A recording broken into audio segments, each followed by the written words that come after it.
গলা চিপা সবসময় হিট ভাই রে ভাই, কি কাহিনী ঘটাই দিল গলা চিপা ভাই। আসেন একটু শূন্য আসি এই নিচে ভিডিওতে, তারপর বলতে আমি মুরগির বাচ্চারা আদার দিই, আরো মুরগি আছে আমার বড় বড়, সেই মুরগিগুলো আমি আদার দিই। এই বুড়ো মুরগিটা কুতুনি দিয়েছে, তারপরে আমি বুঝি ডিম পারছে, তো এই ছাও পারছে এটা তো আমি জানি না, তারপর যাইয়ে দিই এই বাচ্চা। গলা চিপা কতটা আধ্যাত্মিক লেভেলে, মানে এই গলা চিপায় যে বিশ্বে না হয় এইটা হইবে এই গলা চিপায়। এর কারণ কি, এই মুরগির পেট দেবো নাকি আস্থা মনে করেন বাচ্চা বসে। এই যে ভিডিওটা শুনলেন এতক্ষণ, এইটা মানে জীবনে শুনছেন, এই এর সাক্ষী হয়েছে গলা চিপা। হে আবার কমবে গলা চিপা ডাউকা ইউনিয়ন। এই গলা চিপা ডাউকা ইউনিয়ন সবসময় হিট ভাই। এরা হলো যাইয়া কোনো কিছুর আগেই মনে করেন ঘটাই দেয় কাম।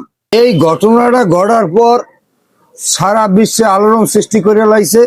আমার মনে হয় এখন গলা চিপারে মনে করেন সারা বিশ্ব চেনবে। কারণ কি, মুরগির পেট দেয়া এইরকম যে মনে করেন আস্থা মনে করেন বাচ্চা বের হয়, এই প্রথম হনছে, আপনারা হনছেন, মুইও হনছি। মুই তো দেখতে অবাক। এখন মোর গলা চিপারে সালাম জানাই, ঠিক আছে, সেই লেভেলের ভাই আপনারা ভাই, সেলুট। গলা চিপার লোক দেখলে আগে একটা সালাম হইবে ভাই, কি ভাই আপনারা তো সেই ধরনের পদ্ধতি আবিষ্কার করে ফেলাইছেন ভাই।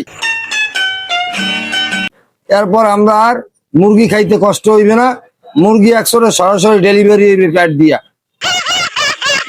হ্যাঁ, আর হলো যে ডিমের কষ্ট আমরা ভুলে যাবো। না তো কথা আছে, আবার ডিমের দাম তাহলে ভুলে বাইরে যাইবে আনি খাইছে তো আপনার ডিম খাইতে আর মনে আনে কি করবো আনে।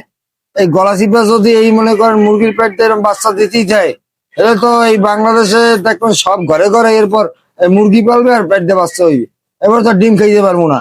শিগগির যে পারেন ডিম তাড়াতাড়ি স্টক করেন, ঠিক আছে, নাইলে কিন্তু গলা চিপার এই যে উন্নত জাতের এই যে মুরগিটা, এই কিন্তু সারা বাংলাদেশে ছাইয়ে দেবে, যাতে কোনোভাবে আর হলো যে ডিম আর পাওয়া যাইবে না।